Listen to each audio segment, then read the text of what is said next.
You know that strange moment when you have been studying for hours and suddenly your brain just refuses to work.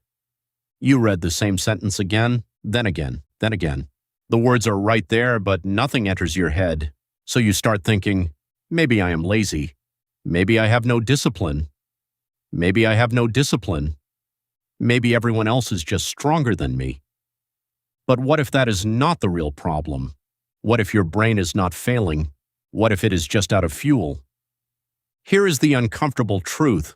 Most people do not have 10 hours of real focus in a day, not even close. For most people, truly deep, high-quality mental work is closer to 3 or 4 hours. Some unusually gifted people may reach 4 or 5. But if you slept badly, or you are stressed, or your brain has already been working hard, that number can drop to 1 or 2 hours. Sometimes it may feel like you have none at all, and this is where people start blaming themselves. But that may be the wrong explanation. Sometimes the material is too hard for your current level. If the difficulty is far above what your brain can process, focus collapses quickly. But sometimes the problem is simpler. Your mental energy is used up, not your value as a person, not your discipline forever. Just the amount of focused attention your brain can spend today. We often compare ourselves to people who seem to work for 10 or 11 hours a day. You see someone sitting at a desk all day and you think, they are so disciplined, I must be broken.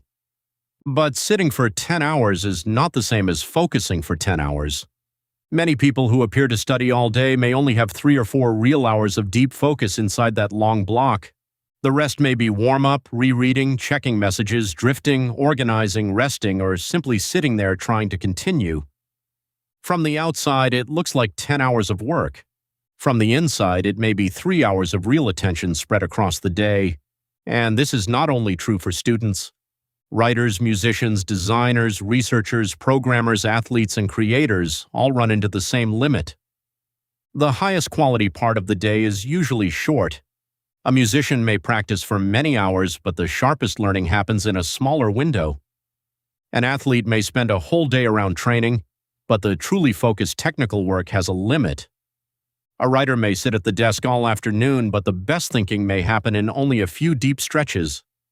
The brain is not a machine that produces the same quality of attention every hour. It has peaks, it has drops, it has limits.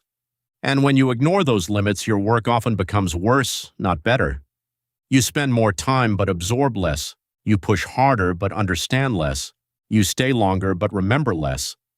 Then you blame yourself for not being strong enough. But what you may actually need is not more self-hatred. You may need better pacing. If you only have 3 good hours today, the question is not, how do I force myself to be productive for 12 hours? The better question is, where should I spend my best 3 hours? Because those hours are precious. Do the hardest thinking when your brain is freshest. Do the important work before your attention is gone. Put shallow tasks, review, organizing, walking, and recovery around the edges. This does not mean you should give up easily. It does not mean every tired feeling is a sign to stop. And it does not mean discipline is fake. Discipline matters. But discipline is not pretending the brain has no limits. Real discipline is learning how to use your limited attention well. Now there is one strange twist. After watching this video, you may want to remember this forever, but maybe you should forget it a little. Because some research suggests that if people strongly believe willpower is limited, they may sometimes run out of it faster. People who believe willpower can keep going may push a little further, so the belief itself can affect performance. That is annoying, but also interesting. The best version is probably somewhere in the middle. Do not tell yourself you are helpless, but also do not treat yourself like a machine. You can train your focus, you can improve your stamina, you can build better habits, but you are still human. So when your brain is genuinely tired, do not immediately turn it into a moral failure. Maybe you are not lazy. Maybe your attention budget for the day has been spent. And maybe the next step is not to hate yourself harder. Here your mind is actually alive.